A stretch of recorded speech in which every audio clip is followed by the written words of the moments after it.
समस्तंको मोर नमस्कार। मु प्रियंका स्वागत करुच्ची मोर प्रिय YouTube channel study with Priyanka को। जदि आपण नुआ अछंती ताहले सब्सक्राइब करने जमार भूलें एवं ऑल नोटिफिकेशन को ऑन करेंगे। और जदि वीडियोटी भल लगे लाइक शेयर करने जमार भूलें। चलतु काल विलंब नक 2021 मसीहा ओटीईटी क्वेश्चन सब डिस्कसन करवा। यह एक सीरीज क्लास अच्छे मु प्रत्येक दिन आपण मानक गोटे गोटे वीडियो प्रोवाइड करी जो थी कि आप बहुत बेनिफिटेड हो पारे।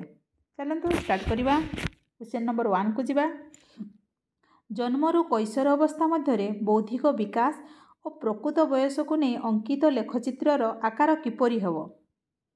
जे आकृतिर बंका टंका ना एस आकृति ना अतिपर बलय आकृतिर?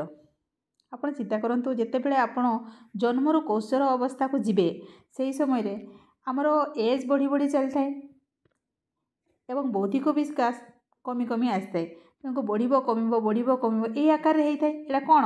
एटा जिगजैग। तो आंसर कोडा हबो option number C. Okay next को जीवा। 2 नंबर को लब्धांक बंटन साधारण किंबा पाखापाखि साधारण होइतिबा समय रे केउ परिसंख्यानमूलक प्रणाली उपयोगी अटे? साधारण होइतिबो बंटन साधारण होइतिबो किंबा पाखापाखि होइतिबो। आप चिंता करंतु कोटा हबो? मानक विच्युति ना हाराहारी विच्युति ना स्वाभाविक सम्राट वक्र ना मध्यमा? पाखापाखि होची माने हाराहारी विच्युति। आंसर कोटा हबो option number C. Option number C. Okay next को जीवा। अंतर्निहित स्थिरता किपरि मपा जाई परिबो?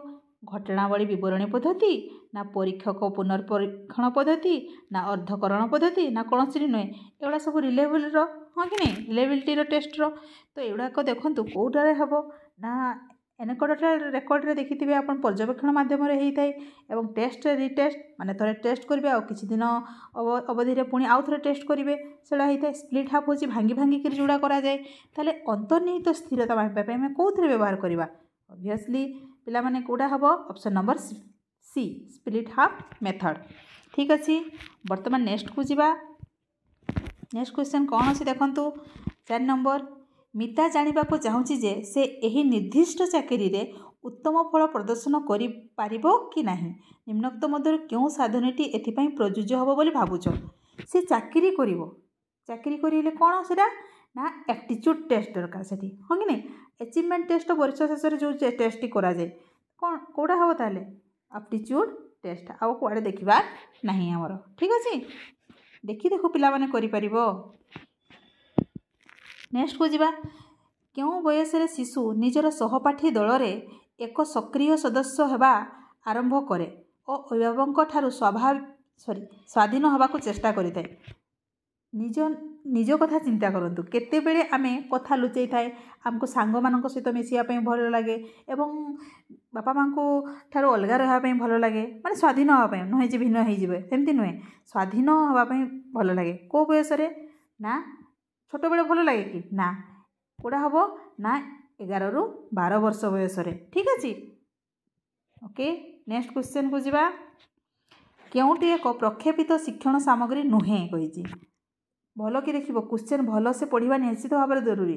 ठीक अच्छे केतबेले नुहे कही केतबेले अटे कही ये देखो प्रक्षेपित कहला मैंने प्रोजेक्टेड कोटा प्रोजेक्टेड नुहे कौन ना स्लाइड प्रोजेक्टर ना ब्लैक बोर्ड ना ओवरहेड प्रोजेक्टर एपी डायस्कोप एगुड़ा तो देखुं एगुड़ा slide projector overhead projector epidiascope एगुड़ा सब हूँ कौन ना प्रोजेक्ट देखा हुए तो कौटा देखा हुए ना ब्लैक बोर्ड तार आंसर कौटा हम ब्लैक बोर्ड।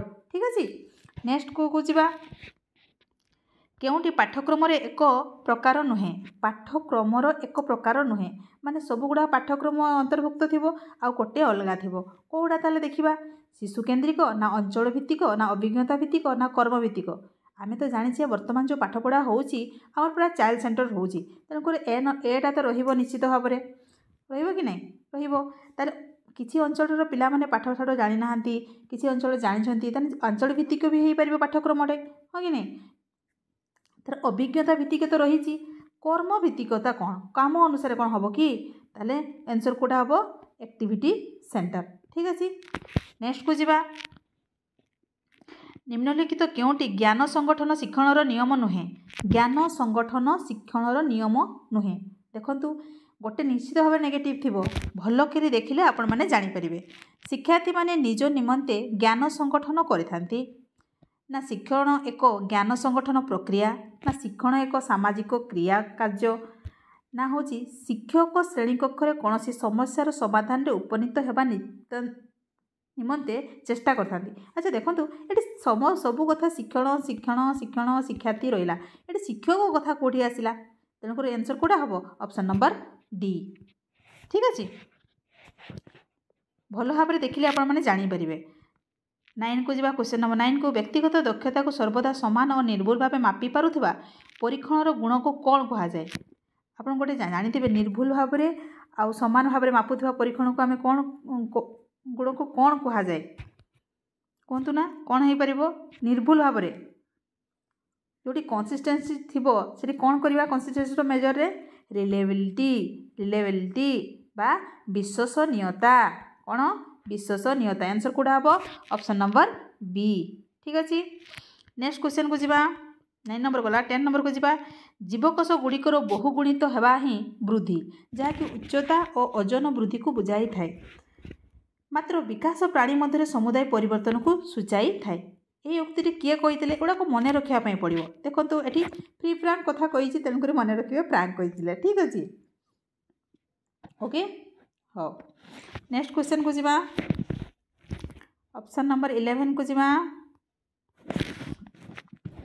पछुआ अप्रखर और विकसित पिलामानंकर बुद्धियांक साधारणतः केते हेबा दरकार आपण मैंने जानिथिबे आमे तो प्राय बुद्धिया कम पिला जो अनग्रसर पिला को आमे 70 रु कम देई थाए किंतु एरा अनग्रसर कहिनी सी पछुआ अप्रखर अविकसित पिला कहिछि माने 90 रु 100 तो हबनी एटा 100 रु 20 भी हबनी एटा 70 रु 90 आमे जो भाबुचे 70 रु 90 हम कि हेनी देखो ना यहाँ हूँ अनग्रसर पिला मानसिक अनग्रसर पिला हूँ 60 रु 70 जीव तार आंसर कौटा हम 70 रु 90 आंसर हूँ बी ठीक अच्छे। तापर जी हूँ 12 नंबर को क्या मतरे जोग हूँ दिव्यसत्ता सहित व्यक्तिसत्तार परिचय प्रतिष्ठा भावतु रवीन्द्रनाथ ठाकुर ना श्री अरविंद ना महात्मा गांधी ना पतंजलि कौड़ा कह जोग शिक्षा सहित संपृक्त किए कहतु ना किए ये करते क्या मतरे जोग हूँ दिव्यसत्ता सहित व्यक्तिसत्तार परिचय प्रतिष्ठा करती पतंजलि ना ना ना पतंजलि केबे हेनी रवीन्द्रनाथ ठाकुर भी नुहति महात्मा गांधी भी नुहति ताले किए हेब answer option number C Shri Arvind okay. Option number 13 को जीवा सांकेतिक शिक्षण को साधारण अन्य अर्थरे कहवाकू गले कौन कह सांकेतिक माने सिग्नाल लर्निंग सिग्नाल देव काम करिवो किए करथिले पावलो कौन करथिले क्लासिकल कंडीशन ठीक अच्छे सिग्नाल कंडीशन सिग्नाल लर्निंग जोटा तो कौन करथिले ना हूँ पावलो क्लासिकल कंडीशन हम तो आंसर ठीक अच्छे। तापर जी 14 नंबर को केउटी कैशोर अवस्थार एक सामाजिक परिवर्तन अंतर्भुक्त गोटे समाज रे गोटे कैशोर अवस्था समय केमती पिलाटी होता है भय लाजकुड़ा होता है ना वयस्क मानक व्यवहार करता है ना चंचलता होता है ना कल्पना करती आपड़ से बयस कौन करुले ना वयस्क मानक परीक्षा व्यवहार करुले हाँ कि नहीं मु बड़ हो गली मत किसी कहीं कहीपरि ठीक अच्छे। नेक्स्ट जीवा 15 को जीवा निम्नलिखित क्यों उक्ति शिक्षण कार्यधारार एक वैशिष्ट्य नुहे कही वैशिष्ट्य नुहे शिक्षानुष्ठान केवल एकमात्र स्थान जोठारे शिक्षण होता है ना शिक्षण एक संवापक प्रक्रिया ना शिक्षण लक्ष्य अभिमुखी अटे ना अणशिक्षण मध्य एक शिक्षण प्रक्रिया अटे कहले एटा कोटा हबो not a feature of process learning कोटा नुहे बोली कही गोटे देखो नेगेटिव अच्छी कौन ना एकमात्र स्थान बोली कही शिक्षानुष्ठान केवल एकमात्र स्थान जोठारे शिक्षण होता है ताले आंसर कोटा हम ऑप्शन नंबर ए ठीक अच्छे। 16 को जीवा शिक्षा अधिकार अधिनियम 2009 अनुଯାयी स्वतंत्र आवश्यकता थिबा शिक्षार्थी किपरि अध्ययन करिवे गोटे स्वतंत्र पिला केमती अध्ययन करेंगे से कहतु ना से स्वतंत्र भाव निर्मित विद्यालय रे ना अभिभावक जत्न और स्वतंत्र रक्षणाबेक्षणकारी आवश्यक सहायता निज घर रे ना अंतर्निवेश शिक्षा व्यवस्था जो स्थान से व्यक्तिगत आवश्यकता अनुଯାयी ହୋଇଥିବ ନା ବୃତ୍ତିଭିତ୍ତିକ ଶିକ୍ଷଣ କେନ୍ଦ୍ରରେ ଯେଉଁଠାରେ ସେମାନଙ୍କ ଜୀବନ ଧାରଣ କୌଶଳ ନିମନ୍ତେ ପ୍ରସ୍ତୁତ କରାଯାଇପାରିବ। ବର୍ତ୍ତମାନ ଜାଣିଛନ୍ତି ଆପଣମାନେ ଯେ ବର୍ତ୍ତମାନ ହେଉଛି ଇନକ୍ଲୁସିଭ୍ ଏଜୁକେସନ୍ ଚାଲିଛି, ତାହେଲେ କେଉଁଟା ହେବ? ତେଣୁକରି ଏ ଅପସନ୍ ନମ୍ବର ସି, ଯେଉଁଥିରେ କି ପିଲାମାନେ ସମସ୍ତେ ପଢ଼ିବେ କିନ୍ତୁ ତାଙ୍କୁ ଟିକେ ଅଧିକା ଏମ୍ଫାସିସ୍ ଦିଆଯିବ, ତାଙ୍କ ଆବଶ୍ୟକତା ଅନୁଯାୟୀ ଦିଆଯିବ। ତାହେଲେ ଆନ୍ସର୍ କେଉଁଟା ହେବ? Option number C. ଠିକ୍ ଅଛି। ବର୍ତ୍ତମାନ ଯିବା 17 ନମ୍ବରକୁ। ପ୍ରତିଭାବାନ ଶିଶୁମାନଙ୍କ ଶିକ୍ଷକମାନଙ୍କର କେତେ ନିର୍ଦ୍ଦିଷ୍ଟ ଗୁଣାବଳୀ ଆବଶ୍ୟକ? ସେଗୁଡ଼ିକ ମଧ୍ୟରୁ କେଉଁଟା ରହିବା ଦରକାର? ଗୋଟେ ପ୍ରତିଭାବାନ ଶିଶୁମାନଙ୍କ ଶିକ୍ଷକମାନଙ୍କର କେତେ ନିର୍ଦ୍ଦିଷ୍ଟ ଗୁଣାବଳୀ ଆବଶ୍ୟକ? ସେଗୁଡ଼ିକ ମଧ୍ୟରୁ ଦେଖନ୍ତୁ ନା, ଜ୍ଞାନ ସନ୍ଦିଗ୍ଧ ହେବା ଦରକାର, ନା ସେମାନଙ୍କ ବିବିଧ ଆଗ୍ରହ ନଥାଏ, ନା ଶୃଙ୍ଖଳିତ ନୁହନ୍ତି, ନା ଅସାଧାରଣ ଓ ବିଭିନ୍ନ ପ୍ରକାର ପ୍ରଶ୍ନାବଳୀ ଗୁଡ଼ିକ ଗ୍ରହଣ କରିବା ନିମନ୍ତେ ଅନିଚ୍ଛୁକ ହୋଇଥାନ୍ତି। କ'ଣ ହେବା ଦରକାର? ସବୁବେଳେ ଦେଖନ୍ତୁ ନେଗେଟିଭ୍ ଅଛି, ଗୋଟେ ପଜିଟିଭ୍ ଅଛି। ଜ୍ଞାନ ସନ୍ଦିଗ୍ଧ ହେବା ଦରକାର, ଗୋଟେ ପ୍ରତିଭାବାନ ପିଲା ପରା ସେମାନେ, ହଁ କି ନାହିଁ? ତାହେଲେ ଆନ୍ସର୍ କେଉଁଟା ହେବ? Option number A. 17 ଗଲା। 18 ନମ୍ବରକୁ ଯିବା।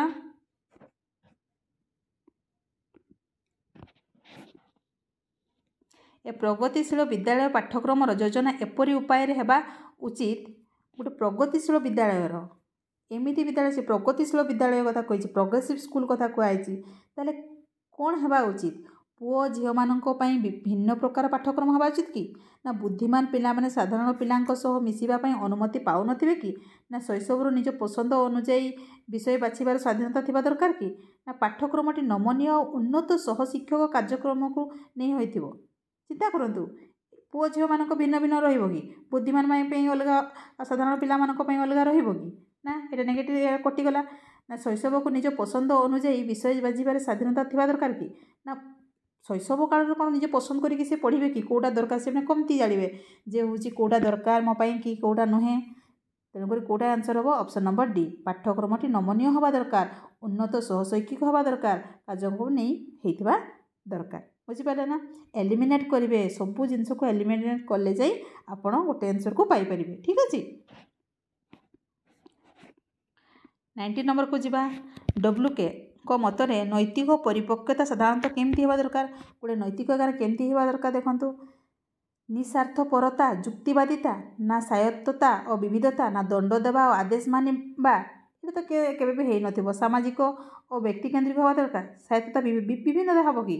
ତାହେଲେ କ'ଣ ହେବା ଦରକାର? ଗୋଟେ ନୈତିକ ପରିପକ୍ୱତା ଆସିବା ପାଇଁ ବା ମୋରାଲ ମେଚ୍ୟୁରିଟି ହେବା ପାଇଁ ନିଃସ୍ୱାର୍ଥପରତା ଓ ଯୁକ୍ତିବାଦିତା ହେବା ନିହାତି ଭାବରେ ଜରୁରୀ। ବୁଝିପାରିଲେ? ନେକ୍ସଟକୁ ଯିବା। ଶିକ୍ଷାଦାନରୁ ଶିକ୍ଷଣକୁ ପ୍ରାଧାନ୍ୟ ଦେବା ପାଇଁ କେଉଁ ପଦକ୍ଷେପ ନିଆଯାଇପାରିବ? ଶିକ୍ଷାଦାନରୁ ଶିକ୍ଷଣକୁ ପ୍ରାଧାନ୍ୟ ଦେବା, ହଁ କି ନାହିଁ? ତାହେଲେ କେଉଁ ପଦକ୍ଷେପ ନିଆଯାଇପାରିବ? ପରୀକ୍ଷାର ଫଳାଫଳ ଉପରେ ଧ୍ୟାନ ଦେବେ କି? ନାହିଁ ମ। ଶିଶୁ କେନ୍ଦ୍ରିକ ଶିକ୍ଷା ବିଜ୍ଞାନକୁ ଗ୍ରହଣ କରିବା, ନା ଘୋଷା ବିଦ୍ୟାକୁ ଉତ୍ସାହିତ କରିବା, ନା ଶିକ୍ଷକ କେନ୍ଦ୍ରିକ ଶିକ୍ଷାକୁ ଗ୍ରହଣ କରିବା? ଦେଖନ୍ତୁ ନା, ତିନିଟା ଯାକ ନେଗେଟିଭ୍ ଦେଲା। ଘୋଷା ପଦ୍ଧତି ଆମେ କେବେ କରିବାନି, ଫଳାଫଳ ଉପରେ ଆମେ ଧ୍ୟାନ ଦେବା କି? ଶିକ୍ଷକ ଉପରେ ଆମେ ଏହା କରିବା କି? ଶିକ୍ଷକ କେନ୍ଦ୍ରିକ? ତାହେଲେ ସବୁବେଳେ ଶିଶୁ କେନ୍ଦ୍ରିକ କରିବା, ଶିଶୁ କେନ୍ଦ୍ରିକ ଶିକ୍ଷା ବିଜ୍ଞାନକୁ ଗ୍ରହଣ କରିବା। ଆନ୍ସର୍ କେଉଁଟା ହେବ? ନା ଅପସନ୍ ନମ୍ବର ବି। ଠିକ୍ ଅଛି। ନେକ୍ସଟକୁ ଯିବା। ନିମ୍ନଲିଖିତ ମଧ୍ୟରୁ କେଉଁଟି ମୂଲ୍ୟାୟନର ଉଦ୍ଦେଶ୍ୟ ଅଟେ? ଶିକ୍ଷଣ ଅସୁବିଧା ବିଷୟରେ ଜାଣିବା, ନା ଶିକ୍ଷଣର କୃତି ମାପିବା, ନା ଶିକ୍ଷଣ ପ୍ରକୃତିରେ ସମ୍ପନ୍ନ ହୋଇଛି କି ନାହିଁ ଜାଣିବା, ନା ଉପରୋକ୍ତ ସମସ୍ତ? ଦେଖନ୍ତୁ, ଅସୁବିଧା ବିଷୟରେ ଜାଣିବା, ନା କୃତି ମାପିବା, ନା ସମ୍ପନ୍ନ ହୋଇଛି କି ଜାଣିବା? ଆଚ୍ଛା, ଅଛି ମାନେ ତ ମାରିଦେବେ ନା, ଅଲ୍ ଦ ଏଭବ୍। ଠିକ୍ ଅଛି। ତାପରେ 22କୁ ଯିବା। କେଉଁ କେନ୍ଦ୍ରୀୟ ପାଠ୍ୟକ୍ରମର ଏକ ଉପାଦାନ ନୁହେଁ? କେଉଁଟା ନୁହେଁ ବୋଲି କହିଛି? ସାମ୍ବିଧାନିକ କର୍ତ୍ତବ୍ୟବୋଧ, ନା ବିଦେଶର ସଂସ୍କୃତି ଓ ପରମ୍ପରା ଅଧ୍ୟୟନ, ପରିବେଶର ସୁରକ୍ଷା, ନା ବୈଜ୍ଞାନିକ ମନୋଭାବ? ଦେଖନ୍ତୁ ନା, ସବୁ ତ ଠିକ୍ ଅଛି। ଏଠି ବିଦେଶ କଥା କେଉଁଠି ଆସିଲା? ଆମେ କ'ଣ ଫରେନ୍ ବିଷୟରେ ଜାଣିବା କି? ଆମ ଦେଶ ବିଷୟରେ ଜାଣିପାରୁନେ, ଫରେନ୍ ବିଷୟରେ ଜାଣିକି କ'ଣ ହେବ ଯେ? ଆନ୍ସର୍ କେଉଁଟା ହେବ? ଅପସନ୍ ନମ୍ବର ବି। ଠିକ୍ ଅଛି। 23କୁ ଯିବା। ନିମ୍ନଲିଖିତ ମଧ୍ୟରୁ କେଉଁଟି ଶିକ୍ଷଣ ଅସମର୍ଥ ଶିଶୁର ବୈଶିଷ୍ଟ୍ୟ ଅଟେ? ଠିକ୍ ଭାବରେ ସଂଖ୍ୟାକୁ ପଢ଼ି ନ ପାରିବା। କ'ଣ କହିଛି? ଅସମର୍ଥ ପିଲା ମାନେ ସେ ପାରୁନାହିଁ, ଠିକ୍ ଭାବରେ ପଢ଼ିପାରୁନଥିବ, ଅଲଟା ପଢ଼ୁଥିବ, ଅକ୍ଷର ସଂଯୋଗ ଜାଣିନଥିବ, ନା ଉପରୋକ୍ତ ସମସ୍ତ? ସବୁଗୁଡ଼ା ତ ହେଇଥିବ ନା। ତାହେଲେ ଆନ୍ସର୍ କେଉଁଟା ହେବ? Option number D. ଠିକ୍ ଅଛି। 23 ଗଲା ବୋଧେ। 24କୁ ଯିବା। ଦେଖନ୍ତୁ, ଦେଖିପାରୁଛନ୍ତି ନା ସମସ୍ତେ? ବିଜୁଳି ରହୁଛି ତ? कौन सी एक परीक्षण विशेषता निरूपण निमंते क्यों पद्धति प्रযোज्य नुहे बोली सी कही देखु आम से दिन से पढ़ीदे देखो ये क्वेश्चन पढ़ी टेस्ट रिटेस्ट मेथड ना अल्टरनेटिव पैरेलल मेथड ना स्प्लिट हाफ मेथड एगुड़ा तो सब रिलायबिलिटी टेस्ट गोटे मेथड गुड़ाक ताहले कौटा नुहे ना टेस्टिंग कंडीशन मेथड यहाँ कौन टेस्टिंग कंडीशन मेथड तार आंसर कौटा हम टेस्टिंग कंडीशन मेथड। अरे अरे यहाँ गोटे किए कौन कौन क्वेश्चन कैशोर अवस्था गोटे पिलार मुंडर आकार प्राय केते शरीर केते अंश होइतिबा दरकार सेटा मने रखिबे ठीक अछि 1 विभक्त 8 अंश 1 विभक्त 8 अंश ठीक अछि 8 भाग रो 1 भाग होछि मुंडटा पूरा हो ठीक अछि मने रखिबा टेंशन नेबार नहीं आपण निश्चित क्वालिफाई हेबे पेडा कोई सेक्शन को देखंतु देखु देखु करि परिबे आपण टेंशन नेबे नि जमारू तापरे जिबा 28 को निम्नोक्त क्यों निर्धारण मापक जड़े निर्धारक बा पर्यवेक्षक को गोटे निर्दिष्ट नंबर अनुक्रम को जगाई दि जाए और पर्यवेक्षक गोटे उपयुक्त नंबर ग्रहण करते नंबर कथा कहुई देखो नंबर कथा कहुई कि नहीं हाँ एप्रोप्रिएट नंबर कथा माने न्यूमेरिकल स्केल हम नंबर कथा माने न्यूमेरिकल स्केल आउ देखिबो नहीं एते देखिया समय नहीं ठीक अछि। सर्वेक्षण रे तथ्य को दल बा उपदल रे भाग करिबा पई क्यों मापनी व्यवहार करा जाए दल बा उपदल रे भाग करिबा ताले को करिबा ऑर्डिनल ना नॉमिनल ना इंटरवल ना रेशियो कोडा ना नॉमिनल नॉमिनल रे भाग करिबा ठीक अछि। ओके नेक्स्ट लास्ट क्वेश्चन को जिबा हमें 30 नंबर क्वेश्चन। अरे ये आम पढ़ी बोधे आवेग सृष्टिर कारण कौन ना अभ्यास ना शारीरिक विकास ना सहजात प्रवृत्ति ना धारणार अवतारणा ये बहुत टाइम रे पढ़े देखते रिपीटेड क्वेश्चन यहाँ 27टा आवेगर सृष्टिर कारण कौन ना ये गोटे सहजात प्रवृत्ति आवेग कौन निजे निजे ये करेंगे कि सीटा आपे आपे होता है ठीक अच्छे 30 पड़े गला अच्छा ये अच्छी हाबिगृष्ट अनुसार निम्नलिखित क्योंटी कैशोर विकासजनित कार्य नुहे कोटा कार्य नुहे जनकर शारीरिक गठन विकास को इच्छापूर्वक ग्रहण करवा ना सामाजिक ग्रहणीय व्यवहार को विकास कराइबा ना विवाह और पारिवारिक जीवन निमंते प्रस्तुत करवा ना लिंग विविधता शिक्षण लिंग विविधता शिक्षण यहीटा कौन शिखेबे कि कार्य नुहे विकास करवा कार्य नुहे तार आंसर कौटा हम ऑप्शन नंबर डी ठीक अच्छे। जदि आपको भल लगे भिडियो लाइक करेंगे शेयर करेंगे और सब्सक्राइब करने जमार भूलें। जय जगन्नाथ।